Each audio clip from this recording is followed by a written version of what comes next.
बड़ी हैरानी की बात है कि जिस कोविड-19 की वजह से पूरी दुनिया थम कर रह गई और पिछले 2 साल में दुनिया कई साल पीछे चली गई। दुनिया भर के मुल्कों की इकोनॉमी खस्ता हालत में पहुंच गई। वही महामारी कुछ लोगों के लिए मुनाफा कमाने का जरिया बन गई है। जहां एक तरफ लोग इस महामारी से सुरक्षित रहने के उपाय ढूंढने में लगे हुए हैं, वहीं यह मुनाफाखोर किस कदर पैसे के लालच में अंधे हो गए हैं कि कोविड से अनाथ हुए बेसहारा बच्चों को भी बेचने से इन्होंने कोई परहेज नहीं किया। इससे भी ज्यादा हैरानी इस बात से होती है कि अनाथ बच्चों का यह गैर कानूनी व्यापार कुछ एनजीओ द्वारा चलाया जा रहा है। दर्शकों, जेके अपडेट प्राइम टाइम में मैं प्रशांत भारद्वाज आपका स्वागत करता हूं। आज के प्राइम टाइम में हम चर्चा करेंगे एनजीओ के बारे में।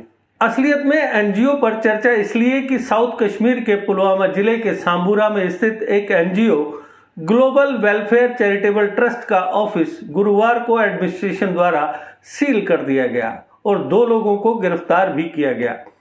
पुलिस और सिविल एडमिनिस्ट्रेशन के अधिकारियों की मौजूदगी में एनजीओ के ऑफिस से कुछ महत्वपूर्ण डॉक्यूमेंट्स जब्त किए गए और इसे सील कर दिया गया। इस एनजीओ पर आरोप है कि वह कथित तौर पर कोविड की वजह से अनाथ हुए बच्चों की बिक्री में शामिल थी। कोरोना महामारी के दौरान कई बच्चे अनाथ हुए हैं। इन बच्चों के संरक्षण व कल्याण के लिए केंद्र सरकार और प्रदेश सरकार द्वारा बहुत सी स्कीमें भी शुरू की गई हैं।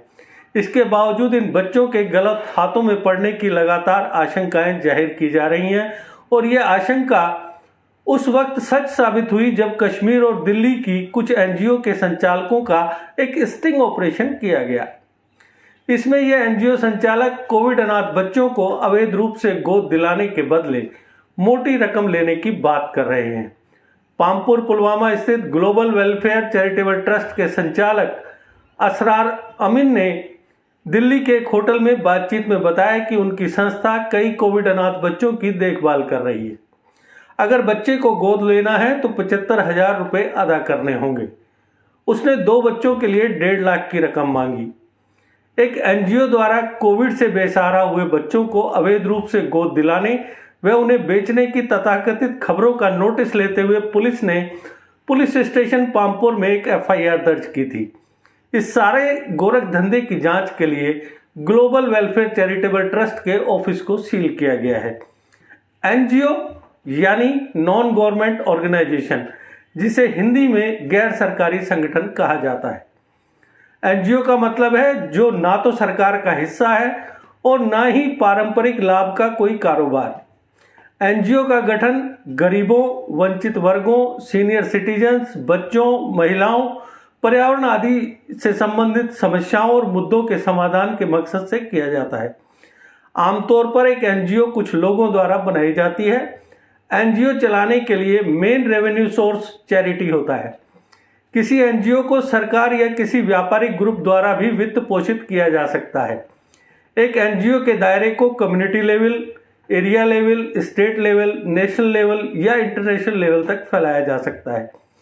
कभी कभी एनजीओ को गैर लाभकारी यानी नॉन प्रॉफिटेबल ऑर्गेनाइजेशन यानी एनपीओ के रूप में भी जाना जाता है। एनजीओ का ना तो कोई मालिक होता है और ना ये डिविडेंड के तौर पर प्रॉफिट या इनकम डिस्ट्रीब्यूट कर सकती है। एक एनजीओ अपनी एक्टिविटीज से जो भी प्रॉफिट कमाती है उसे नॉन प्रॉफिटेबल एक्टिविटीज पर ही खर्च किया जाता है। कथित रूप से कुछ एनजीओ बनाने का इकलौता मकसद बस कैसे भी पैसा बटोरना होता है। ऐसी कुछ एनजीओ के खिलाफ ना सिर्फ देश में बल्कि विदेशों में भी इंक्वायरियां चल रही हैं। एनवायरनमेंट प्रोटेक्शन का दम भरने वाली कुछ एनजीओ साल भर में एक बार 100-200 पौधे रोपकर अपनी जिम्मेदारी निभा लेती हैं, तो बेसहारा महिलाओं और बच्चों की रक्षा का ढिंढोरा पीटने वाली कुछ एनजीओ इन बेसहारा अबलाओं और मासूमों को भी बेचने से हिचकिचाती नहीं हैं। जानकारों का कहना है कि आधे से ज्यादा एनजीओ बस ऐसे ही कागजी खाना पूर्ति करके मुनाफा बटोरने में लगी हैं।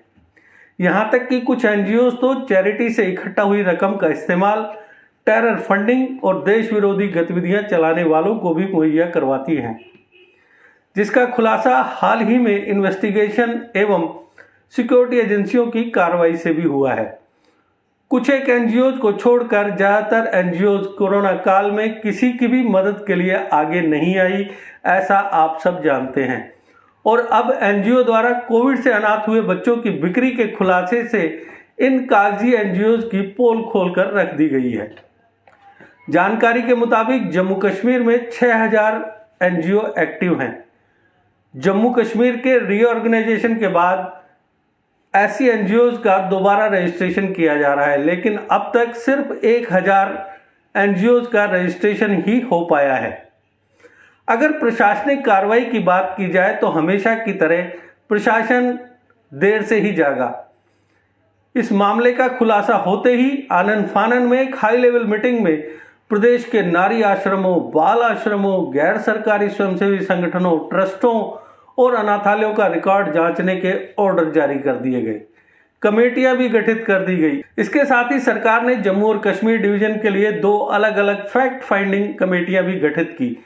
ये कमेटियां दोनों डिवीजन्स में अनाथों, कोविड अनाथों की संख्या और उनके कल्याण के लिए किए जा रहे कार्यों का असेसमेंट करेंगी।